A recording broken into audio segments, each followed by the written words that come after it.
Hey guys, we're on Time HD here, and welcome back to another episode of Quips with Steven Seagal. This time, Steven Seagal is... You ain't ready to fill my shoes. You wanna try, but you ain't paid no dues. Ride high, homie, please don't get it confused. We never lose, we never lose. Make a move, you ain't ready to fill my shoes. You wanna try, but you ain't paid no dues. Ride high, homie, please don't get it confused. We never lose, we never lose. Steven Seagal, Make a move, Eddie you ain't ready Griffin, to fill my Urban shoes. You Justice. wanna try, but you ain't paid. Urban Justice, starring Eddie Griffin and Danny Trejo for some reason. Because, no, actually not for some reason, because Danny Trejo's in fucking everything. He does so many movies, man. He's right there. It's Danny Trejo. But, yeah. Another thing, this is a shitty Steven Seagal movie, as always.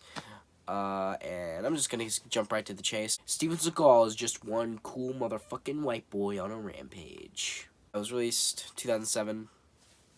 It was straight to video, obviously, since it's a newer Steven Seagal movies. None of his movies are in the theater, obviously. No theater wants his movies. What kind of theater would want a Steven Seagal movie? You know what I mean? So, Steven Seagal, is obviously still his shitty acting self. He still talks like this. You know, I gotta avenge my son. I gotta avenge my son, Max. I'm gonna kill people. I'm gonna kill the man who killed my son. I'm gonna do that. But in this movie, he always does. He mumbles like this. So basically, Steven Seagal is still being a shitty actor. He can't act. He doesn't know how to play a character. He's just the same character in every single one of his movies. That still holds true with this. But the two best things about this movie is Eddie Griffin and the blood. Eddie Griffin is great in this movie because he's super over the top. He's great. His character is just super ridiculous and like a really a stereotype. But I'm just saying it's funny because of how I think Eddie Griffin just actually knows how to play a character. Like, it's really exaggerated, but it's a character, right? Like, he's a better actor than Steven Seagal, in my opinion, because at least he knows what a character is. You know what I mean? And Steven Seagal's just like, do you know who I am? Do you know I'm a man in a leather coat. And I love my leather, you know? I got a leather backpack, I got a leather fanny bag, got leather guns, leather boots, leather pants, leather gloves. I got leather sunglasses. Everything is leather. I'm a leather man. You heard of the Glimmer Man? I'm a leather man. You know what? Even my underwear is leather. God, that would be so uncomfortable. Yes, it would be. Yeah, well, Eddie Griffin, I just think he's just fun. His character is fun and enjoyable to watch. Unlike Steven Seagal, who's a boring piece of cardboard, like in every other movie that he's in. Except in his older movies, he was better at hiding it because the movie was at least competently made. But nowadays, his movies aren't competently made, so they're just like, I don't get it. Okay, so the second best thing with this movie, obviously, the blood. So whenever somebody gets shot in this movie, like, they get shot in the chest and boom, like, blood goes in this direction and it goes in this direction. It's ridiculous and it's amazing. Like, it's just fucking everywhere. And the best part I love about this movie is that it's practical blood. Mostly in a Steven Seagal movie like this, it'd be CGI blood, which I hate. I hate CGI blood. It looks like shit. Practical blood always looks better. I think practical blood is just amazing. Like, practical blood can be really entertaining, and CGI blood's just boring. You know, why would you want CGI blood? But yeah, the practical blood in this was great. Whenever somebody got shot, blood like went all over the walls. It even went on the fucking ceiling. I remember there was a scene where Steven Seagal was like getting in a shootout in like a hotel room or whatever. It might have been a motel, but he was getting in a shootout and like he shot someone and their blood went was so crazy. It went everywhere. It got on the ceiling, and they weren't even facing the ceiling. They were facing the wall. There was that much blood, and it was great. That's also a great part. But the rest of it, I don't know. I mean, it was fun, but I feel like the more story-oriented part, like the action stuff was fun. but I feel like the story and the stuff that wasn't the action was like, it was like that was how I felt throughout the entire movie. Okay, I felt like I was gonna fall asleep like a sweet little summer child. I felt super tired, and it's like when I was watching the movie and I kept checking to see how much time we had left on the movie. It's like, okay, how much time we got left? I really want to get this over with. And I saw we were only 26 minutes in. It's like I saw we had over an hour left in the movie, and I was like, God, I hope that's the credits. Like, that's not a good sign for your movie. If I'm looking at the time thing and I'm thinking, God, I hope most of that's the credits. You done fucked it up. It's like, you don't know how to make a movie. You don't know how to make a movie. You know what I mean? It's stupid. And also, I've already seen criticized Steven Seagal a lot in this episode, but so basically, in this movie, Steven Seagal has a son, and he's in the beginning of the movie. His son gets killed because he knew something, and Steven Seagal, throughout the entire movie, he's like, you know what?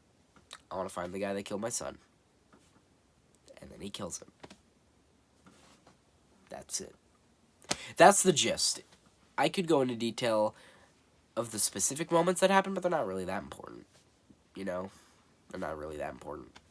Actually, an hour and a half before the killer of the movie was revealed, I actually called it. So I called it, man. I fucking called it. I knew who the killer was going to be 5 minutes into the fucking movie. As soon as the guy died and there was like this cop, there was this cop at the funeral who did not give a fuck that this dude was dead. And I'm like, that's kind of weird. And also there were other just like bad actors in that scene that also didn't give a fuck. And maybe they were corrupt cops like he was or whatever. They can make excuses. But like when Steven Seagal was talking, he was like the police chief. He was talking to him, and he's like, you know, my son's dead. I want you to help me find the killer of my son. You know, I want you to help me. And then the guy's like, you know, Steven, I wish we could do something, but we can't do it. Like whatever.